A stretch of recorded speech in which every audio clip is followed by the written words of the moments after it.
All right, I asked you to turn to Exodus chapter 19. I do want to read through and finish this chapter tonight, but I also want to take a moment and do a little slideshow presentation, kind of a reminder of the things that we've gone through with this Exodus story, not in detail. What I've done is I pulled up some photos of interesting archaeological finds of the areas that could possibly be part of the Exodus journey.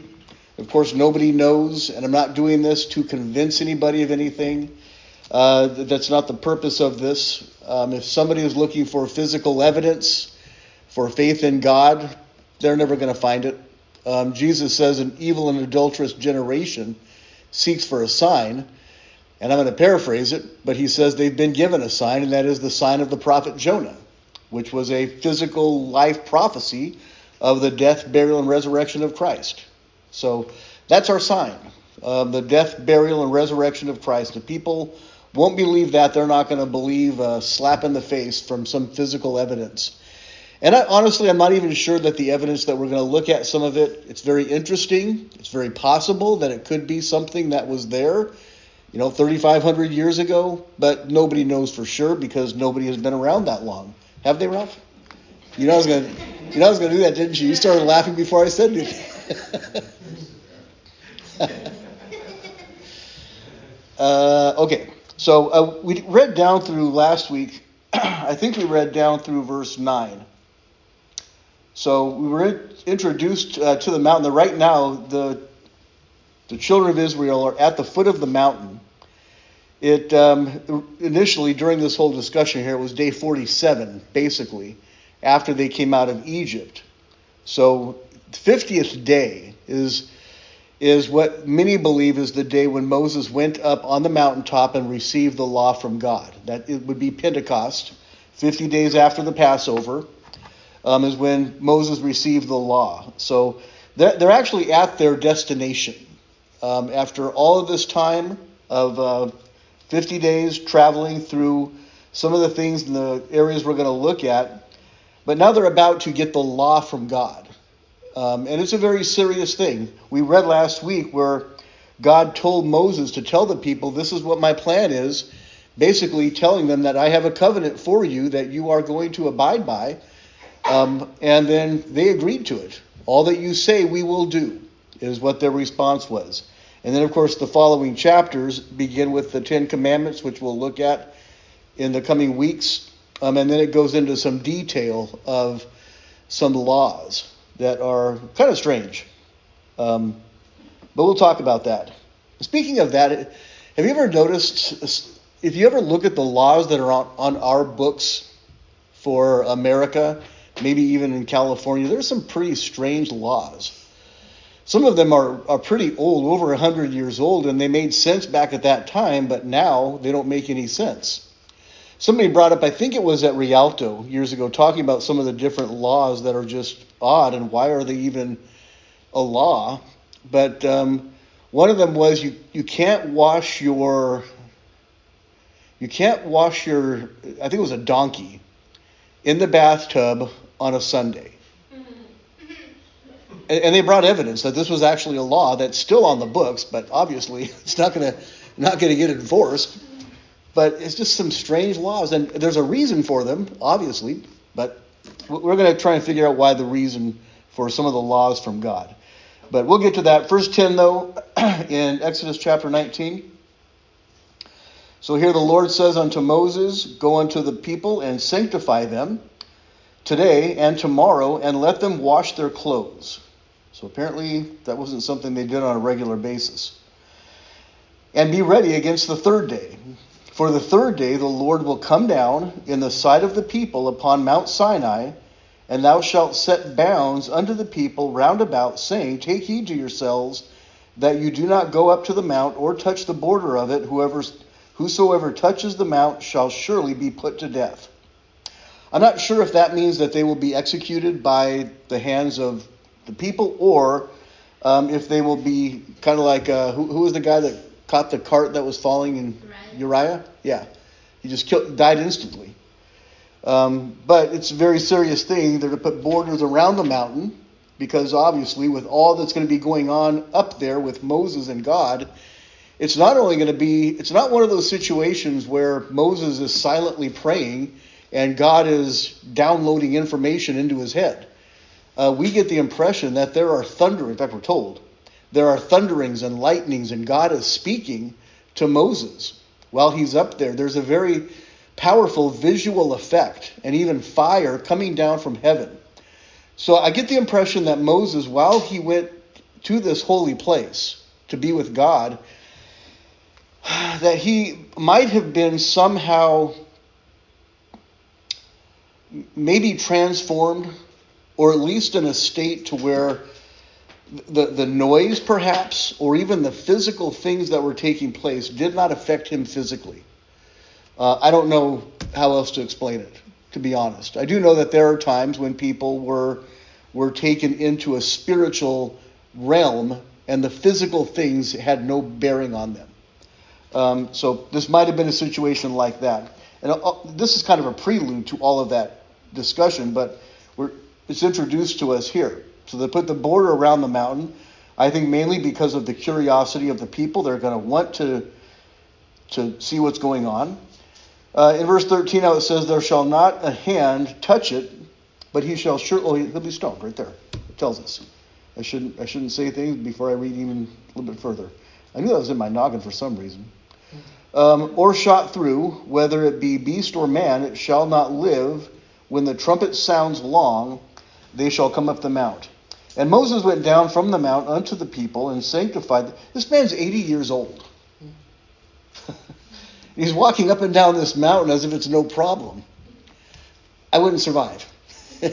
In this day, I wouldn't last. But apparently he was a man in great shape. But he walked up the mountain, walked down with this message from God to the people. He told them what God said. He sanctified the people. He told them to wash their clothes. And he said unto the people, be ready against the third day.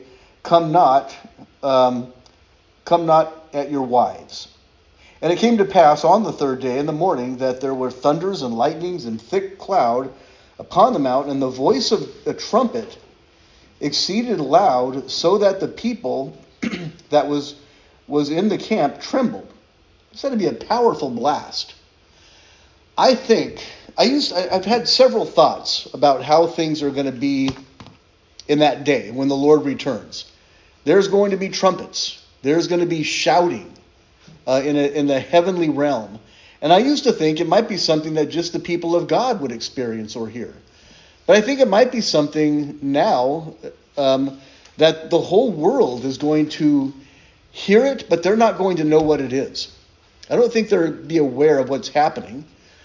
Sort of like when there's a couple occasions. One, when Jesus was baptized, a voice came from heaven, clearly an audible voice, and said, this is my beloved Son, in whom I am well pleased. Apparently the people heard it. And when Jesus was on what we call the Mount of Transfiguration, again, that's when the Lord spoke from heaven and said, this is my beloved Son, hear ye him. So spoke from heaven in that way. When Paul was converted on the road to Damascus, the Lord Jesus actually spoke to Saul and said, Saul, Saul, why are you persecuting me? And then they had that whole conversation. And then afterwards, when Paul tells that story several different times, we get the impression that he heard it, what the Lord said, but others heard it as well, but they weren't sure what it was, kind of like thunderings. So it's interesting to think about what is actually going on here. But of all the significant times in man's history, this has to be one of the most significant times when God gives this law to Moses. And it's certainly part of the Abrahamic covenant. It's not replacing the Abrahamic covenant by any means. It's sort of a period of time where this people now are going to have this covenant with God. It is a law covenant, but with that law covenant, there's a promise of a Messiah, one who is going to fulfill this law in human form, and that, of course, was Jesus Christ. So when Christ came, He did fulfill the law. This law basically was not done away with, but it was fulfilled. Many of the instructions in the law are no longer necessary for us. Animal sacrifices, some of the daily rituals, and even the monthly or weekly or annual rituals, we don't abide by those anymore. We don't celebrate the Passover, at least not in this way. But the law itself is still in effect. Okay, there is a law of God that is still in effect. It's a law of grace now. In fact, it's a law that has been raised to a higher level now. When Jesus was with his disciples on what we call the Sermon on the Mount, in Matthew chapter 5 through 7, he actually expounds on this law, which of course he gave to Moses. He expounds on it and raises the bar on the law from a physical law to now a spiritual law. You might remember some of the things he said. I've mentioned it before, but one is committing murder. It's not just the physical act of killing somebody without cause, murder in that sense, but he talks about murder in the heart. So he kind of takes it up a notch. We're more accountable now because of Christ than they were then. Adultery wasn't just the physical act between a man and a woman who are not married, but it was raised up to, if you even look at a woman and lust after her, and I have to imagine that goes both ways. Okay, but the bar was raised to a more spiritual level, not just the physical. There's a lot more requirements for us now, and this law right now, going back prior to all of this, what's expected of the people of God has been taken up a notch now. Okay, with Abraham and his sons, Isaac and Jacob, and that whole tribe, which was the people of God, the covenant was going to go through them. This actually takes that promise and takes it up a notch. Now there are serious expectations. But keep in mind that all of these people right now, and there's over, some estimate between 2 and 3 million people that are here. All of them were, in every sense of the word, they were truly Egyptians. Even though they were Hebrews, even though they were the descendants of Abraham, they were in every sense of the word Egyptians. That's where they were raised. That's who they were. That's where their citizenship was. That's all they knew. They knew the gods. So now they're introduced to a God that really has power. Not just power on paper, but this is real power. So the trumpet sound, I'm going to step out on a limb here and say that the one blowing the trumpet is Gabriel, although we don't know that. There's probably several trumpet blowers in heaven, but that seems to be something he does, announcing the things of God. In verse 16, it came to pass on the third day in the morning that there were thunders and lightnings and a thick cloud upon the mountain and a voice of the trumpet exceeding loud, so that the people that was in the camp trembled. And Moses brought forth the people out of the camp to meet with God, and they stood at the nether part of the mount. And Mount Sinai was altogether on a smoke. I'm using the King James Version, so it might probably worded a little bit differently. Because the Lord descended upon it in fire, and the smoke thereof ascended as the smoke of a furnace, and the whole mountain quaked greatly. And when the voice of the trumpet sounded long and waxed louder and louder, Moses spake, and God answered him by a voice. And the Lord came down upon Mount Sinai on the top of the mount, and the Lord called Moses up to the top of the mount, and Moses went up. This is so fascinating to me. There's another passage that's equally as fascinating. I think it's in chapter 32 or 33 in Exodus. Moses goes up and down the mountain quite a bit to meet with God. And at one point, he asks God to see him. He wants to see God.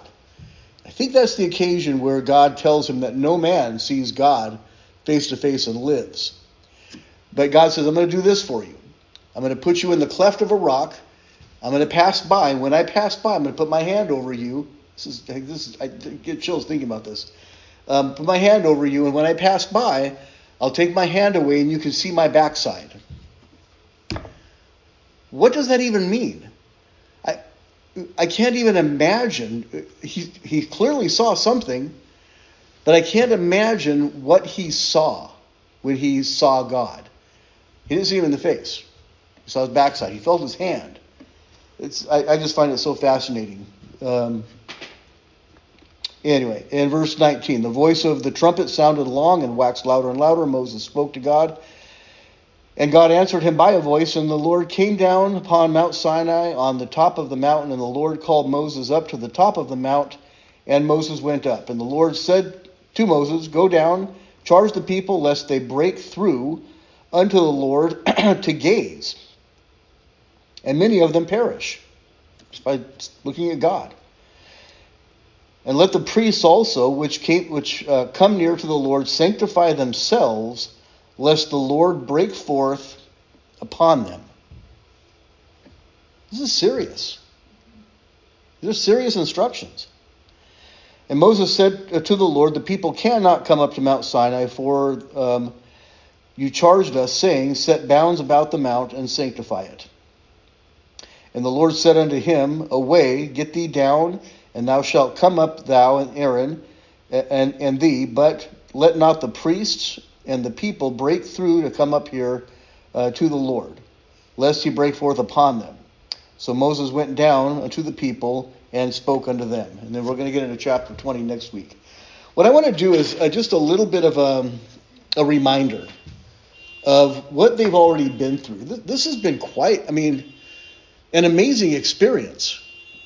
And as I was looking at what I did was I went through on the internet and pulled off some photos of some of the different scenes in Egypt, some of the physical places they might have been. And I was thinking that there's sort of a parallel here between what they experienced physically in their journey and what we go through in life. And I'll point that out as we look at some of these photos. Anyway, that little diagram there is something that I think AI, when I did the PowerPoint, I typed in the Exodus route, and it gave me that option as a picture. So my computer is thinking for me. All right, so you've seen some of these before. I'm including, on the routes I'm showing here, the route that I think is most likely the one. Some have their journey going down this way, and then Mount Sinai being sort of in the middle of the Sinai Peninsula there seems more likely, and I think this is kind of a relatively new theory on where they went, but Mount Sinai over on the right there in Saudi Arabia seems more likely to be the place that they went for several reasons. So this is not going to work. So you have to just kind of look, and I'll point. I don't have the light. But anyway, obviously it started off in Egypt. The whole area here, I think pretty much everything we're looking at was considered Egypt. Okay? They had a lot of control over a large area, especially the Sinai Peninsula there. It was all considered part of Egypt. So when it says they came out of Egypt, it doesn't just mean that little area up on top there where they were, where it says Ramses. And then, of course, they were in Goshen. I have a map that'll show Goshen on there. The whole area over here is obviously part of Egypt as well, with the Nile River and all that. But the whole area in the middle there was also considered Egypt. So when the Bible tells us they came out of Egypt, it's talking about their whole journey crossing up to the Red Sea and then crossing it. The Gulf of Aqaba there, or Aqaba, is considered to be the Red Sea. King Solomon considered it to be the Red Sea. King Solomon actually considered somewhere close to where it shows there to be the place where they crossed. He actually put up two columns, one on one side, the right side of the sea there. That's really annoying.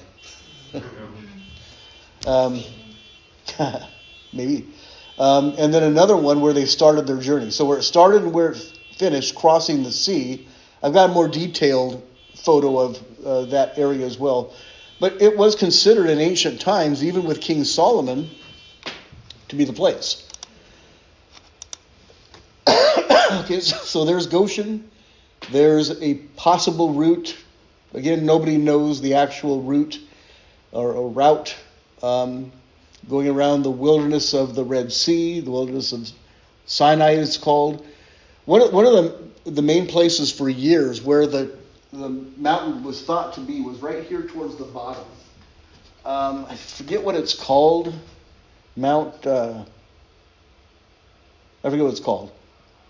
But it was actually, it was the Catholic Church that sort of made that a popular place, and it stuck. But as later generations came and people would go there, archaeologists, they didn't find anything. There was nothing there. No evidence at all. And you would think with everything they had gone through, there has to be some sort of evidence somewhere. So these people that like to dig, archaeologists, they started scouring the whole area. And then in more recent times, they came across the place over where it says the wilderness of sin. And again, that has nothing to do with sin. It's just the name of the place. I can't see what it says there. This here is Nuweiba Beach. I'm not going to read the passages. We went through it recently. You're familiar with it. But as they went on their journey, they got to this mountainous region. God was leading them through the pillar of fire by night, and then the cloud by day.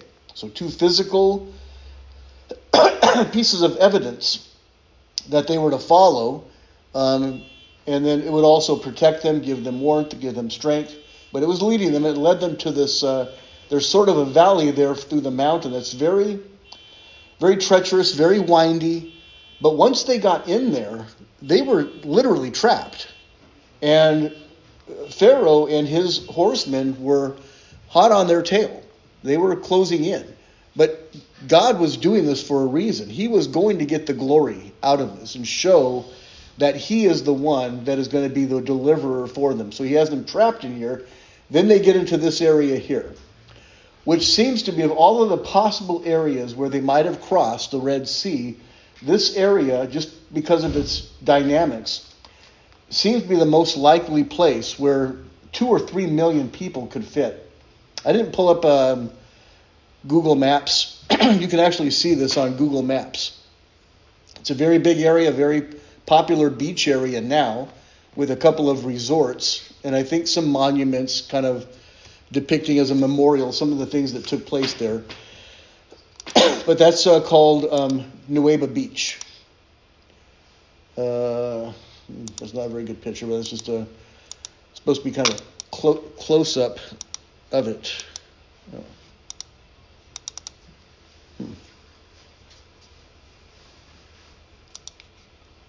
Okay. Again, just another aerial view of where they were entrapped. So they probably came in from up this way on this winding journey, and this is where they really got trapped, and the only way out was that way. And when they got there, I don't think they knew what they were going to see when they got there. They were just following God. But when they get there, there's just a beach and then a sea. You couldn't swim across it. It was way too big to swim across. But they were trapped.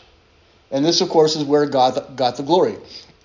It's where we're told that they were all baptized unto Moses in the cloud and in the sea. They went through, as the Bible tells us, on dry ground. That's kind of a modern picture of what it looks like now. There's one of the columns that, and they're very ancient, they're very old. Solomon put these up, and I think they have markings on them showing that they were put up by King Solomon.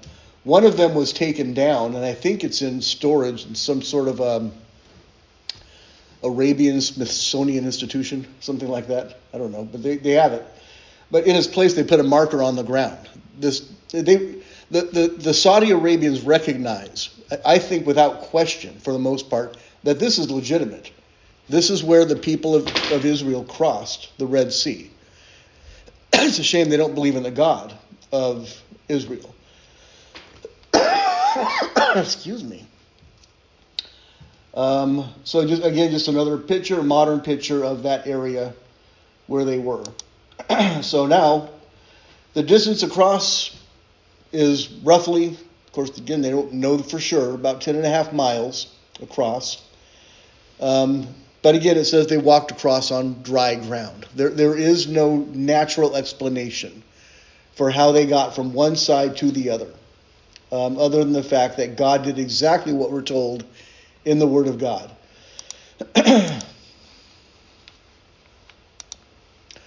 Again, another picture. I have a lot of pictures. I don't realize I had that many. Okay, so once they get through, that's their destination. That's what the mountaintop looks like now. Well, I'm going to talk about that more in some of the other slides coming up, but you'll notice that it's dark on the top of the mountain there. It's not because there's a cloud casting a shadow. It is actually blackened for some reason. The theory is that it's because of the fire that was coming down from heaven. It actually charred the mountaintop.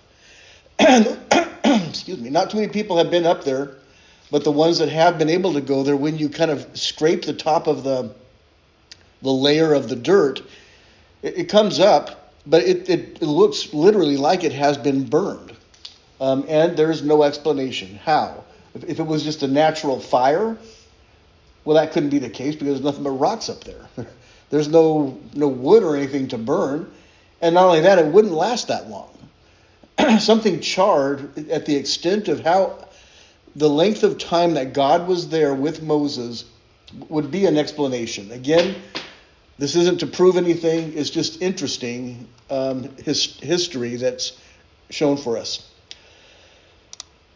It's just a picture of what the chariots probably looked like back at that time. I don't think they were all gold necessarily. Of course, Pharaoh probably had the Cadillac of the chariots, the Tesla or whatever they had at that time. But of course, they weren't motorized. They had to be drawn by horses. And typically they would stand in the back. That's an area to stand right in the back there. They typically carried just one person. They carried their artillery with them on that because they were used oftentimes for battle. There's another variation of one of those things. This is interesting, and I'm not sure what to make of it, except to say that when scuba divers have gone in that sea area, they have found chariot wheels that would fit the description of the chariots of that day. Now, the natural material of the wheel is gone.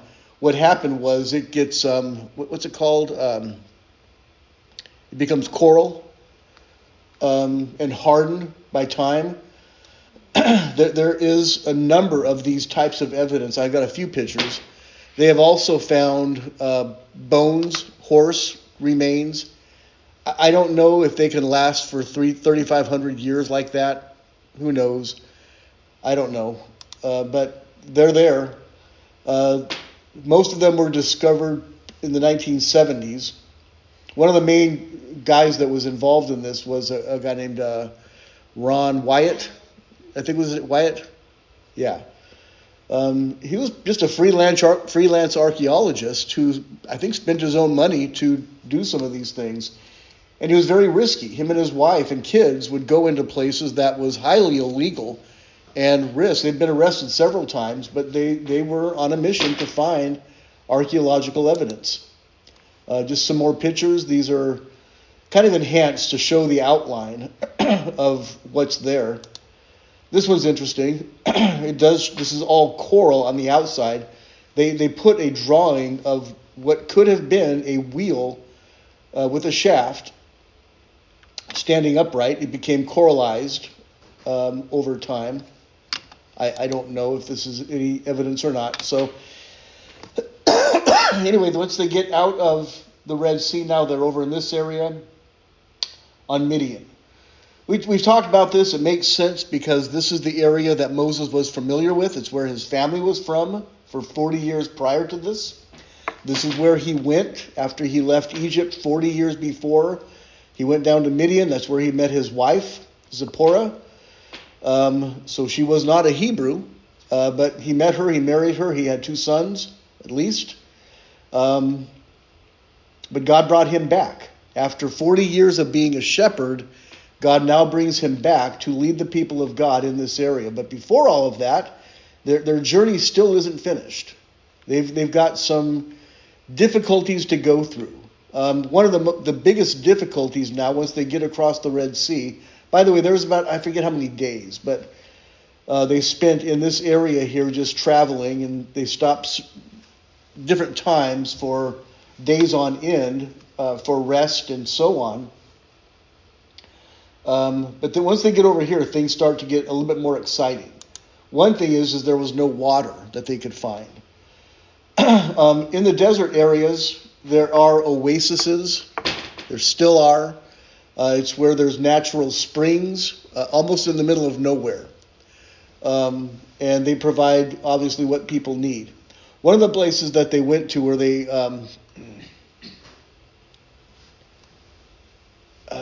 Mara, where they had bitter water, and they couldn't drink it. And this was at a time when they were thirsty, and they asked Moses, "What are we going to do? You brought us out here to die."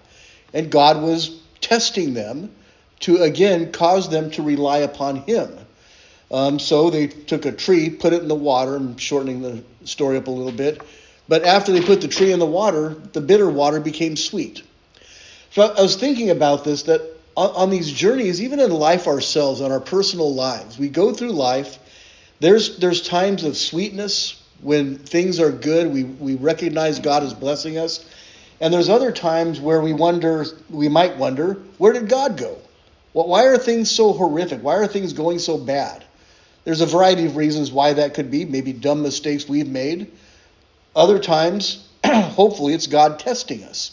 He wants us to experience bad times so that we can learn to rely on Him. And this whole life prophecy that these people are experiencing it's a really good story, but it's not just a story. It's prophetic, with a higher picture and a higher purpose than just traveling through life. And they got it. They knew that it was something bigger. They weren't just trying to preserve their life. They had an understanding they were the people of God. These pictures are just pictures of modern day oases. There are areas of palms. There was an area they went to where there were 70 palm trees, and 12 wells of water. Symbolic in some ways with the 12 wells, perhaps each tribe getting their own well in that particular case. They're natural, but God uses the natural things. He led them to these. They would have no way of knowing. I think now if you're going through the desert, you could probably put in your GPS, I need water. And it'll take you to water, maybe a 7-Eleven. What if they have 7-Elevens in over there? Natural waterfall in the middle of the desert. There's a lot of amazing things that you might not even think about. Okay, this is where things start to get really interesting. Another place where they thought that they had no water. God had Moses get water from the rock. We went through that story. I've mentioned this. I think we looked at it at a point in the past. But it's called the split rock of Horeb. Nobody knows for sure. But it is interesting that in that place, and the fact that there seems to have been a fountain of water, a lot of water flowing down from this into an area way down over here, that would give them enough water. We talked about that a few weeks ago. Water from a rock. There was no natural source for water there. This is not one of those natural things that can be explained. So, is this split rock? Was it at one time a completely whole rock, and when God forced the water out of this rock is when it split? Who knows? That's the theory. That's what the people of the area think, is that this was the rock that the water came from. Other theories are that the water could have flowed out of one of the mountains up here, like a spring deep within the inner parts of the mountain, burst out.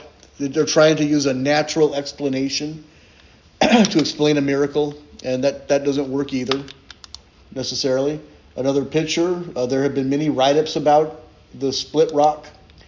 There are, I'm just going to say graffiti. It wasn't necessarily graffiti, it was the way that they communicated. But the communication in the middle of nowhere is from a people who came out of Egypt. Was it the Hebrew people? Very likely. That's kind of a tough thing to look at, but they have cows drawn on there. They had their animals with them, of course. So they needed a place to feed them, to water them, to secure them. There's another one behind a chain link, barbed wire fence. It's highly illegal to go beyond these, and yet people do sometimes. They risk a lot to get back there. The 12 pillars mentioned. Lo and behold, there are pillars here in the middle of nowhere. Where did they get it? If it is the people of God, I was going to say it in the form of a question, but this is something they learned in Egypt. They were the slaves in Egypt. They learned how to be craftsmen with stone. Did they help build the pyramids? I don't know for sure. But there were 12 altars, 12 pillars there, one for each tribe. They are at the foot of this mountain. Coincidence? Who knows? I don't know for sure.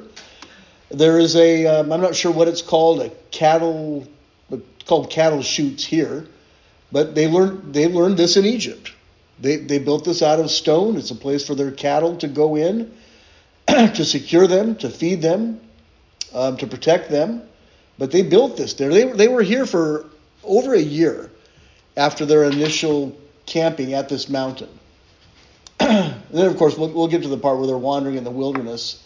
This is a ground level view of the chutes, the cattle chutes. The altar that Aaron made. There's an altar there. Is it the one that they used that Moses got angry at and broke the 10 Commandment stones over? Who knows? But there is an altar there.